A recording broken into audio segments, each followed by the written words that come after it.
Greetings and salutations, fellow book readers. This is Mark, and the book I'll review today is A Moveable Feast.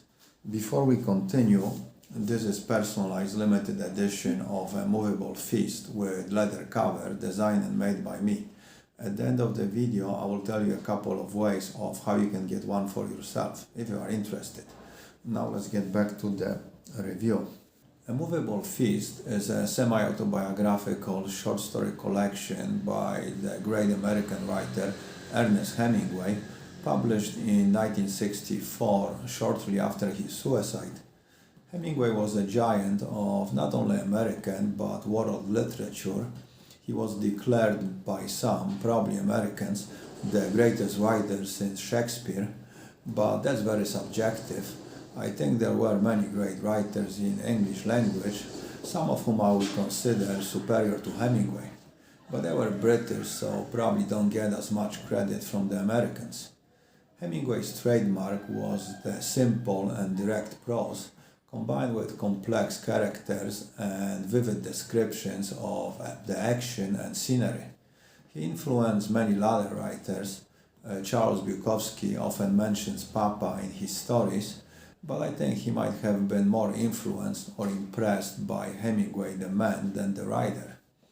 Also, Henry Miller's Tropic of Cancer seems as a bit of a sequel to A Moveable Feast, Paris of the 1930s with a lot of sex and profanity added.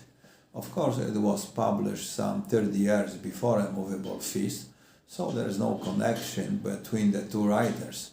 Hemingway seems to have been somewhat unstable psychologically and often controlled by his emotions, effeminate, even though in his writings he comes across as a very masculine and in control figure.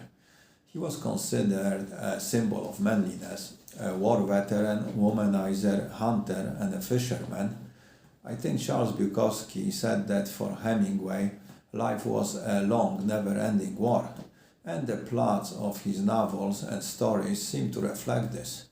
Also, there was the influence of the early love and hate relationship with his father, who was unhappy in his loveless marriage and often cruel to his children.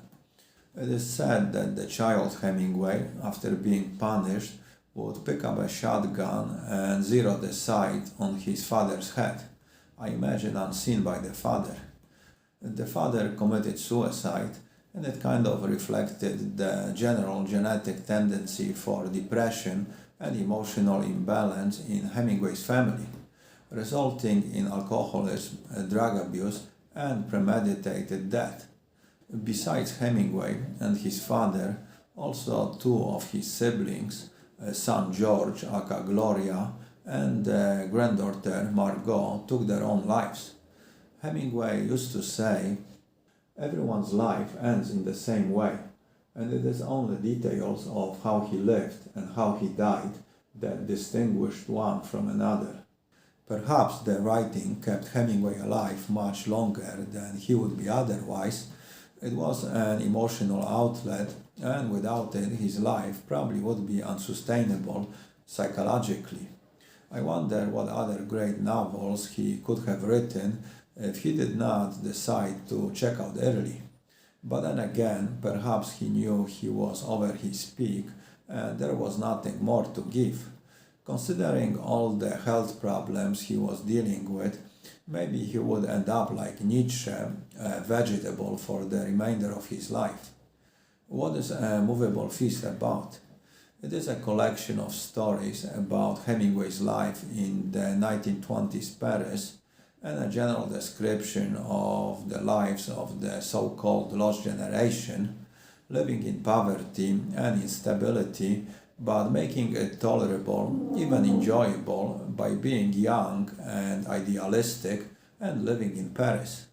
If you are lucky enough to have lived in Paris as a young man, then wherever you go for the rest of your life, it stays with you, for Paris is a movable feast. A bit of the plot. I will mention some stories which are in chronological order and together form somewhat of one large story. The first one, a good cafe on the Place Saint-Michel, where Hemingway remembers spending a lot of time in coffee shops, especially in the winters because he couldn't afford wood to heat his apartment, and drinking a lot more wine than coffee, probably because it was cheaper and you got a lot more out of it. Drinking wine was not a snobbish, nor a sign of sophistication, nor a cult. It was as natural as eating, and to me as necessary. The next one, Miss Stein instructs, and the following, En génération perdue, refers to and is about Gertrude Stein, who was a very important person and influence in Hemingway's early writing career. He credited Stein with coining the term lost generation, and it was used for the first time in his first novel, The Sun Also Rises. The lost generation were the expats, artists living in Paris in the 1920s, many of them psychological victims of World War I, suffering from PTSD, probably including Hemingway. But he liked to exaggerate, even lie about his war feats, so who knows. He also writes about walking the beautiful streets of Paris and at the same time suffering from poverty and hunger. I brought mandarins and roasted chestnuts to the room in paper pockets, and peeled and ate the small tangerine-like oranges and threw their skins and spat their seeds in the fire when I ate them, and the roasted chestnuts when I was hungry. I was always hungry with the walking and the cold and the working. Hemingway often visited Stein's apartment, and there was always present her female friend, probably her lover, since she was a known lesbian, and she, the lover, always kept her eye on all the visitors. Besides literature, Stein would also give Hemingway instructions about sex, since she thought him a bit awkward with the ladies. There were also discussions about homosexuality, which Hemingway found repulsive, but Stein told him only in men. In women it was beautiful. And knowing her preferences, the bias is understandable. Shakespeare and Company is about the library and the pretty librarian Hemingway seems to be smitten with in a somewhat adolescent way. Hunger Was Good Discipline talks about the feeling of constant hunger because in Paris so many tasty items were displayed in shops' windows and people were eating all the time outside. But there were always much nicer looking people that I did not know that in the evening with the lights just coming on were hurrying to some place to drink together, to eat together, and then to make love. And all the temptations required extra effort and discipline to manage the desire to eat. Because when you have no money, that's the only thing you can do. Keep your desires, even needs, under control. And one of the solutions was trying to avoid the streets where restaurants and food shops were located. Ford Madox Ford and The Devil's Disciple talks about other writers Hemingway knew in Paris. Before mentioned Ford Madox Ford, his somewhat exaggerated and boastful personality. Ford claimed he was the one who taught Joseph Conrad English. Also the poet Ezra Pound, whom Hemingway considered a close friend. Pound was an influence on a few young writers, including James Joyce and F. Scott Fitzgerald. Unfortunately, later in his life, he drifted to the right and openly agreed with and supported Mussolini and even Hitler. In An Agent of Evil, Hemingway remembers more of Ezra Pound and their adventures with opium. There's also a story about cold Paris winters and how after he got married he couldn't spend them in cafes anymore. Instead he had to stay in a cold apartment with his wife and later his son, the baby Jack, whom occasionally they would leave alone in the apartment and would put a cat inside the crib to watch over him. Later, once they could afford it, the Hemingways would spend winters in a small village in Austria, skiing and eating well, since it was much cheaper than Paris. But unfortunately, that's where problems in his marriage began. One wife swapped for another. "My," she said, "we are lucky that you found that place." "We are always lucky," I said, and like a fool I did not knock on wood. There was wood everywhere in that apartment to knock on too. One of the more important stories is Scott Fitzgerald, with whom Hemingway had a close but not easy relationship, probably similar to Gertrude Stein. It was shortly after Fitzgerald published The Great Gatsby and wanted Hemingway to read it, but couldn't find a copy of it. Fitzgerald is presented as somewhat disorganized, confused, and even paranoid, also sickly and enjoying playing the victim. During a road trip they take together, he insists he is sick and wants Hemingway to take his temperature. I shook the thermometer down professionally and said, "You're lucky it's not a rectal thermometer." Further, Fitzgerald admits to Hemingway that he feels insecure about the size of his penis because of the comments his wife made, and he invites Hemingway to take a trip to the bathroom with him so he can have a second opinion. A lot of Fitzgerald's anxieties and doubts were augmented by his wife, her behavior. She was schizophrenic, fell in love with another man, and also enjoyed affairs with women. But in spite of all the problems, Hemingway thought Fitzgerald was a talented and exceptional writer. There are more stories about one of Hemingway's other passions, boxing, also educating his firstborn Bambi. The stories also show very subtly Hemingway's psychological transition, the somewhat looked forward to beginning of the more stable adult life after the traumas of World War I. They have shared in everything, they are never bored together, and they have something that is unbreakable. They love their child, they love Paris, Spain, parts of Switzerland, the Dolomites, and the Vorarlberg. They love their work, and she has sacrificed hers to his and never mentioned it. A simple life, enjoying a few luxuries and having a strong bond, but then boredom and dissatisfaction with basic life and the same woman starts to emerge, brought by Hemingway's active and ambitious personality, and he yearns for more. Then, instead of the two of them and their child, there are three of them. First, it is wonderful and fun, and it goes on that way for a while. All things to be truly wicked must start from an innocence. So you live day by day and enjoy what you have, and do not worry. You love both and you lie and hate it, and it destroys you. And every day is more dangerous, and you work harder, and when you come out from your work you know what is happening is impossible. But you live day to day as in a war. Everyone is still happy except you when you wake up in the middle of the night. Hemingway was already in love with another woman, and his first marriage was coming to its end.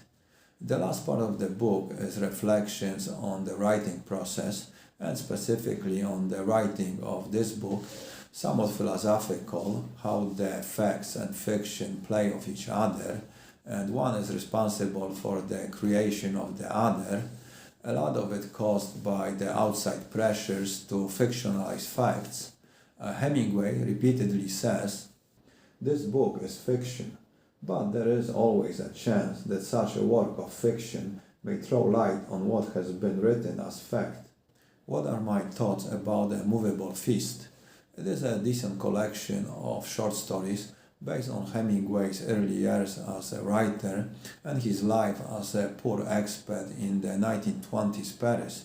Organized in somewhat of a chronological order, it is young Hemingway, but presented from the perspective of an older man, and it is reflected in the prose, which is more refined than his early writings when he actually lived in Paris.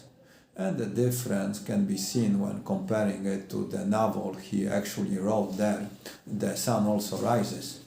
Actually, the stories were taken and assembled from the notebooks Hemingway recovered from a Paris hotel 30 years after he stayed there. I am sure he did some rewriting and polishing, since, as I mentioned before, the prose is more refined than his early works. Through Hemingway's stories, we also get somewhat of an intimate look at other famous artists and people in general, at least his opinions about them, and the beautiful description of the mythical Lost Generations Paris. According to Gertrude Stein, Paris was where the 20th century was. It was the place where some of the best artists, writers, painters lived, worked, and met. And it wasn't only the Lost Generation years, the 1920s, but it went from the late 19th century all the way to World War II. To sum it up, A Moveable Feast is a nice collection of stories in which Hemingway reflects on his life in the 1920s Paris. But Paris was a very old city, and we were young, and nothing was simple there, not even poverty, nor sudden money, nor the moonlight, nor right and wrong, nor the breathing of someone who lay beside you in the moonlight. It is a feast for Hemingway's fans, and probably one of the best descriptions of the so-called Lost Generations' lives, being cold and hungry, but for somebody who complains so much about poverty, Hemingway did spend winters in Austria and summers on trips to Spain. Hemingway liked to exaggerate. Maybe that's what made him such a great writer, the ability to transform a common event into a great story. He also liked showmanship to add to the material. Picasso remembered that upon liberation of Paris in 1944, Hemingway stopped by and left a crate of grenades as a gift. Another great writer who wrote about the 1920s Paris was Paul Bowles. He was still a teenager when visited the city, but wrote beautifully about it, especially the relationships with the Lost Generation expats, mostly Gertrude Stein. There's also Henry Miller's Paris 1928, which I read a long time ago. It was a lot more Hemingway-like than the Tropic of Cancer. Well, most of it. Okay, let's talk about the physical book. The book I am holding is a softcover which I transform into hardcover leather-bound edition. To make the cover I use grade A naturally tan hide I buy from a tanner in North Spain. The same leather Louis Vuitton uses to make his bags, so it is top quality. I do all the processing of the leather myself. First I designed the cover, which what I did here, I used this mid-20th century painting of Paris, a charming street in the Latin quarters with its outdoors cafes and a view of Eiffel Tower. And I thought it gave a nice visual background to Hemingway stories. This is the back with the blurb, and inside front cover I printed a quote from the book. If you want to see a more detailed video where I explain how I transform paperback into leather-bound hardcover, click on the link in the description. I will make maximum of 100 editions of each title. Each one will be numbered and initialed, and the numbers will go in chronological order from 2 up, since number 1 stays with me. The price will be around $100, so if you would like me to make one for you, you can click below on my email and send me a message. I do not guarantee I will do it, since it will depend on the time I have available, access to leather, and if I can get my hands on the copy of the book. Now, if you're not willing to spend $100 but you still want the book, what you can do is click below on the PayPal link and donate $3 or more to my channel, and for every 100 donations I will make a lottery and draw one name, and the winner will receive the book. So if you're cheap but feel lucky, this might be the way to do it. Also, your donations give me the extra motivation to make the book reviews, and I appreciate them very much, so thank you in advance. One more thing, when you make your donation, remember to include the title of the book you would like to win. The book itself is beautiful. Visually, it has a very nice texture, it smells great, and the more you handle it, the more beautiful it will become. And it makes a great gift for yourself or somebody who appreciates books. So if you want one, don't snooze or you might lose. Well, that's it, so let's end it here. And until next time, keep your ear close to the ground and read a book. Adios.